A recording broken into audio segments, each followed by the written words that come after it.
¿Qué harías si fueras el hijo olvidado de un héroe de guerra? Si cada día tuvieras que vivir sabiendo que tu sangre no vale lo mismo que la de tus hermanos. Esta es la historia de Abimelec, un hombre que transformó su humillación en una sed de poder tan intensa que lo llevó a cometer uno de los actos más brutales registrados en la historia antigua. Y sí, en los próximos minutos, descubrirás cómo un bastardo despreciado logró eliminar a 70 hermanos en una sola noche, cómo manipuló a toda una ciudad para financiar su venganza, y por qué su historia sigue siendo relevante 3000 años después. Pero te advierto, esta no es una historia con final feliz, es la crónica de cómo el resentimiento puede convertir a cualquier persona en un monstruo. Abimelec ben Yerubbaal no nació en cuna de oro. Su padre, Gedeón, era una leyenda viviente. El hombre que había derrotado a los madianitas con solo 300 guerreros, el juez que había librado a Israel de la opresión. Pero Abimelec no era hijo de la esposa principal de Gedeón. Era el producto de una noche con una concubina de Siquem, una mujer cuyo nombre la historia ni siquiera se molestó en recordar. Mientras que los otros 70 hijos de Gedeón crecieron en la casa familiar, rodeados de honor y reconocimiento, Abimelec vivía en una realidad paralela. Era el recordatorio constante de una aventura pasajera de su padre, el hijo que existía pero no pertenecía completamente. Imagínate por un momento lo que significa crecer así. Cada vez que llegaba a las reuniones familiares, las conversaciones se volvían incómodas. Los hermanos legítimos hablaban de herencias, de responsabilidades, de futuros brillantes. Abimelec escuchaba desde las esquinas, siempre presente pero nunca completamente incluido. Los estudios psicológicos modernos nos enseñan que los niños que crecen sintiéndose rechazados desarrollan mecanismos de supervivencia únicos. Algunos se vuelven complacientes, buscando constantemente aprobación. Otros, como Abimelec, desarrollan una inteligencia social aguda, aprendiendo a leer las dinámicas de poder con una precisión casi sobrenatural. Abimelec era de estos últimos. Observaba todo, cómo su padre tomaba decisiones, cómo los hermanos se organizaban, cómo funcionaban las alianzas políticas de la época. Era un estudiante silencioso de la naturaleza humana, acumulando conocimiento como un avaro acumula monedas. En la cultura del antiguo Oriente Próximo, la legitimidad no era solo una cuestión de sangre, sino de reconocimiento social. Un hijo bastardo podía, en teoría, alcanzar posiciones de poder, pero tenía que ser excepcionalmente hábil. La historia está llena de ejemplos. Desde los reyes mesopotámicos hasta los faraones egipcios, muchos líderes poderosos comenzaron como hijos ilegítimos que superaron su condición inicial a través de la astucia, la ambición o la brutalidad. Abimelec absorbía estas lecciones históricas no de los libros, sino de la observación directa. Veía cómo su padre navegaba entre las diferentes tribus de Israel, cómo equilibraba los intereses de Siquem con los del resto del territorio, cómo mantenía la paz a través de una combinación de respeto ganado y fuerza implícita. Pero también veía las grietas. Notaba cómo los 70 hermanos, a pesar de compartir la misma sangre prestigiosa, ya comenzaban a mostrar divisiones internas. Algunos eran más ambiciosos, otros más contemplativos. Algunos tenían talento para la guerra, otros para la administración. Y en esa diversidad, Abimelec identificó una debilidad que algún día podría explotar. Entonces llegó el día que cambiaría todo. Gedeón murió. La muerte de un líder carismático siempre crea un vacío de poder. Pero la muerte de Gedeón fue particularmente problemática. No había establecido una sucesión clara. En su humildad característica, nunca había querido ser rey, prefiriendo el título de juez. Pero esta decisión, que en vida lo había hecho admirar, en muerte se convirtió en una fuente de caos. Los 70 hijos legítimos se encontraron de repente sin una estructura clara de autoridad. Cada uno tenía una perspectiva diferente sobre cómo proceder. Algunos querían mantener el sistema de jueces, otros pensaban que era hora de establecer una monarquía formal. Algunos favorecían la autonomía tribal, otros preferían un gobierno centralizado. Las discusiones se volvieron interminables. Las reuniones familiares se transformaron en debates políticos acalorados, y mientras los hermanos legítimos deliberaban, el territorio que Gedeón había unificado comenzó a mostrar signos de fragmentación. Es aquí donde la psicología del resentimiento entra en juego de manera dramática. Abimelec había pasado toda su vida observando desde afuera, y ahora veía cómo sus hermanos, con todos sus privilegios, eran incapaces de ponerse de acuerdo. Era como si el destino le estuviera ofreciendo una oportunidad en bandeja de plata. Pero Abimelec era demasiado inteligente para actuar impulsivamente. Sabía que no tenía ni los recursos ni la legitimidad, para desafiar directamente a sus 70 hermanos. Necesitaba un plan más sofisticado, una estrategia que convirtiera su debilidad aparente en fortaleza real. La respuesta vino de su conocimiento íntimo de la geografía política de la región. Siquem no era solo su ciudad natal, era un centro comercial crucial, un punto de encuentro entre diferentes tribus, y más importante aún, una ciudad con su propia identidad cultural, distinta del resto de Israel. El viaje de Abimelec de vuelta a Siquem no fue solo un desplazamiento geográfico, fue una transformación psicológica.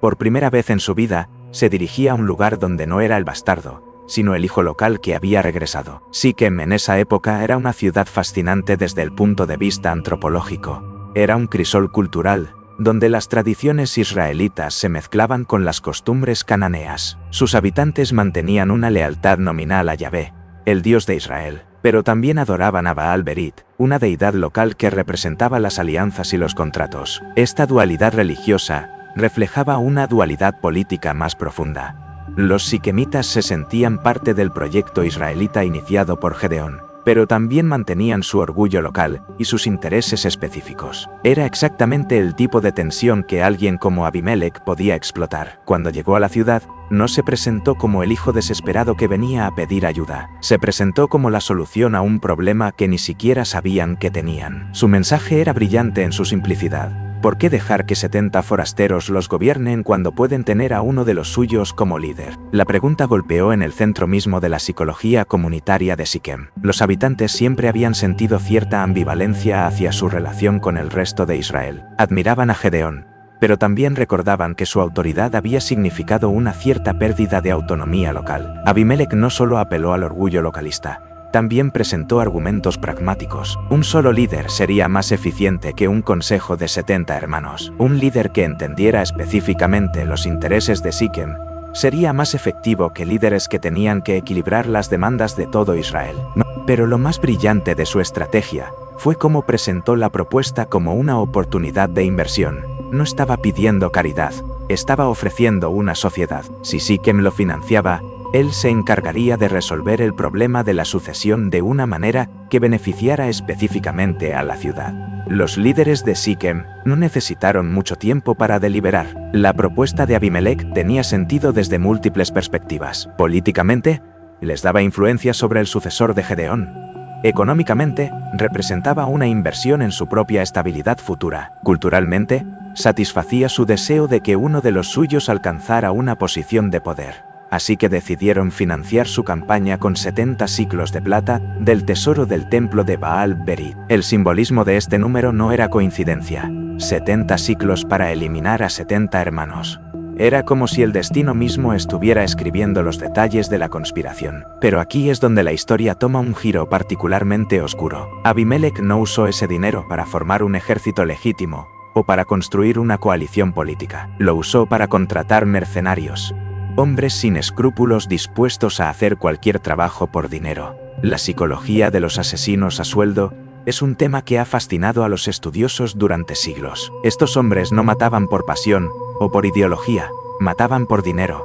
Esto los hacía especialmente peligrosos porque su motivación era puramente transaccional. No tenían vínculos emocionales con sus víctimas ni conflictos morales internos que pudieran hacerlos vacilar. Abimelec había calculado que necesitaba exactamente este tipo de frialdad profesional para lo que tenía planeado. Sabía que si cualquiera de sus hermanos escapaba, su plan entero se vendría abajo. No podía permitirse la posibilidad de que la culpa o el remordimiento interfirieran con la ejecución de su estrategia. Lo que sucedió a continuación fue una de las masacres familiares más sistemáticas registradas en la historia antigua. Abimelec y sus mercenarios regresaron a la ciudad donde vivían sus hermanos y ejecutaron lo que solo se puede describir como un exterminio planificado. La elección de matar a todos los hermanos en el mismo lugar, sobre la misma piedra, no fue accidental. En las culturas del antiguo Oriente Próximo, el lugar de muerte tenía significado ritual.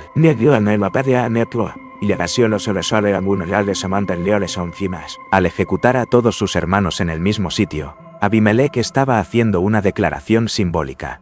Estaba convirtiendo ese lugar en un altar de su propia legitimidad. La piedra sobre la cual murieron los 70 hermanos se convirtió en el fundamento literal de su nueva autoridad. Era como si estuviera diciendo: Mi reino está construido sobre los huesos de aquellos que se interpusieron en mi camino. Pero la eficiencia de la masacre también revela algo perturbador sobre la personalidad de Abimelech. Esta no fue una explosión de ira o un acto de pasión descontrolada. Fue una operación militar ejecutada con precisión quirúrgica. Cada muerte fue calculada, cada víctima identificada previamente, cada detalle planificado con anticipación. Los estudios modernos sobre violencia familiar extrema sugieren que las personas capaces de este nivel de brutalidad sistemática hacia sus propios parientes a menudo han desarrollado lo que los psicólogos llaman desvinculación moral. Han encontrado maneras de justificar mentalmente acciones que la mayoría de las personas encontrarían intolerables. En el caso de Abimelech, esta desvinculación probablemente se basó en años de resentimiento acumulado y en una narrativa personal que justificaba la violencia como una forma de justicia correctiva. En su mente, él no estaba cometiendo un crimen, estaba corrigiendo una injusticia histórica, pero los planes más cuidadosos a menudo tienen fallas imprevistas. En este caso, la falla se llamaba Jotam. Jotam era el hermano más joven de los 70, posiblemente el menos amenazante desde una perspectiva política. Pintitia o Nabelalena Bolian, Sopana a la Puan Aburespolietive me perspectiva política. Quizás por eso los mercenarios de Abimelech lo subestimaron, o tal vez simplemente tuvo la suerte de estar en el lugar correcto en el momento correcto. Lo cierto es que logró escapar de la masacre y convertirse en el único testigo superviviente del crimen. Pero Jotam no huyó para esconderse. Huyó para hablar. Su decisión de subir al monte Gerizim y dirigirse públicamente a los habitantes de Siquem fue extraordinariamente valiente. Sabía que Abimelech tenía recursos y aliados en la ciudad. Sabía que su vida estaba en peligro, pero también sabía que tenía información que el pueblo necesitaba escuchar. El monte Gerizim tenía un significado especial en la tradición israelita. Era conocido como el Monte de las Bendiciones, el lugar donde se proclamaban las promesas de Dios para aquellos que seguían sus mandamientos. Al elegir este lugar para su discurso, Jotam estaba haciendo una declaración teológica además de política. El discurso de Jotam es una obra maestra de la retórica antigua. En lugar de hacer acusaciones directas que podrían haber sonado como las quejas de un hermano celoso, decidió contar una parábola que permitiera a su audiencia llegar a sus propias conclusiones. La historia de los árboles que buscan un rey es brillante en su simplicidad y devastadora en su implicación. Los árboles buenos, productivos y respetables, todos rechazan la corona porque tienen trabajos importantes que hacer. El olivo produce aceite, la higuera da frutos dulces, la vid produce vino, solo la zarza, la planta más inútil y peligrosa del bosque. Jotam estaba diciendo: ustedes han elegido como líder al único candidato que no tenía nada mejor que hacer que buscar poder. Los hombres verdaderamente valiosos estaban ocupados siendo productivos. Pero la parábola tenía una segunda capa de significado aún más siniestra. La zarza no solo era inútil, era peligrosa. Su tendencia a incendiarse y propagar el fuego la convertía en una amenaza para todo el bosque. Jotam estaba prediciendo que el reinado de Abimelech no solo sería improductivo, sino destructivo. Después de contar la parábola, Jotam pasó de la metáfora a la profecía directa. Sus palabras fueron escalofriantes en su especificidad. Si ustedes han actuado con honor al hacer rey a Abimelech, entonces que él sea su gozo y ustedes el suyo. Pero si no, que salga fuego de Abimelech y consuma a los habitantes de Siquem, y que salga fuego de los habitantes de Siquem y consuma a Abimelech.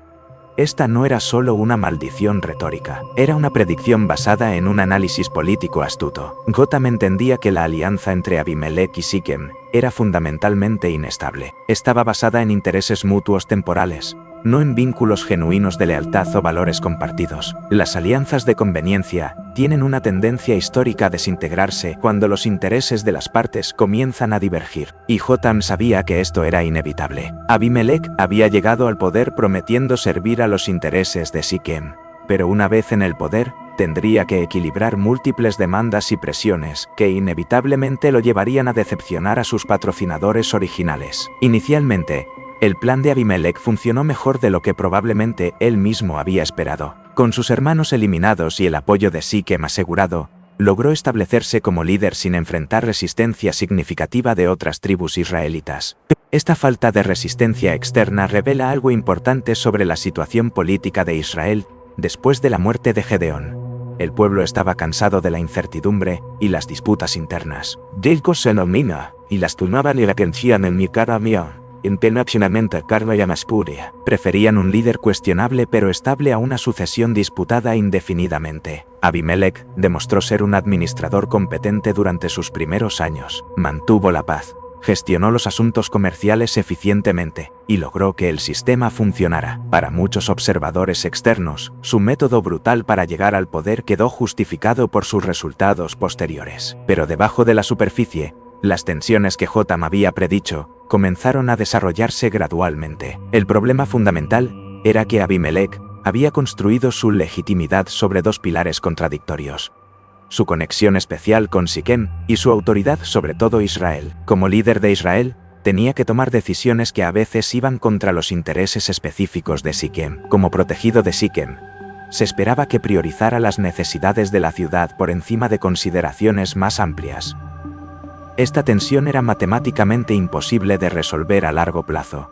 Después de 3 años de reinado relativamente exitoso, las grietas en la alianza entre Abimelec y Siquem comenzaron a hacerse evidentes. Los detalles específicos del conflicto se han perdido en la historia, pero el patrón es familiar. Los patrocinadores políticos que esperan un retorno específico de su inversión inevitablemente se sienten defraudados cuando la realidad del cuyo gobierno resulta más compleja que sus expectativas iniciales.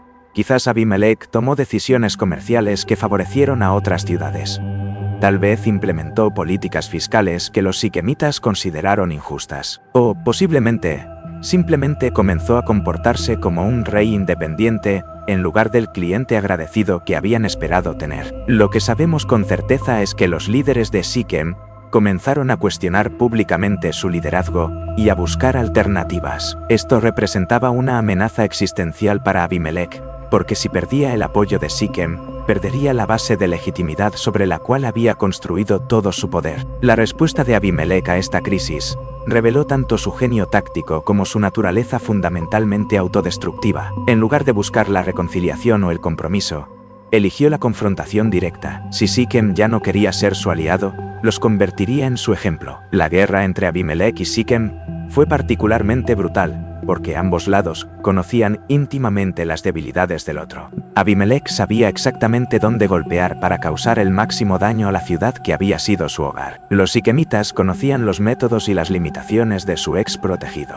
El conflicto se intensificó rápidamente más allá de una disputa política normal. Se convirtió en una guerra de exterminio mutuo, exactamente como Jotam había predicho. El fuego que consumiría tanto a Abimelec como a los habitantes de Siquem no era metafórico, era literal. Abimelec logró finalmente capturar Siquem y destruir la ciudad de manera tan completa que se convirtió en una ruina durante generaciones. Pero esta victoria pírrica lo había agotado militar y políticamente. Había demostrado que era capaz de destruir a cualquiera que se opusiera a él, pero también había demostrado que su liderazgo inevitablemente llevaba a la destrucción. La historia de Abimelec termina de manera casi poética en la ciudad de Tebes, donde murió no en gloriosa batalla, sino aplastado por una piedra de molino, arrojada por una mujer anónima desde las murallas de la ciudad. Esta muerte ignominiosa es rica en simbolismo.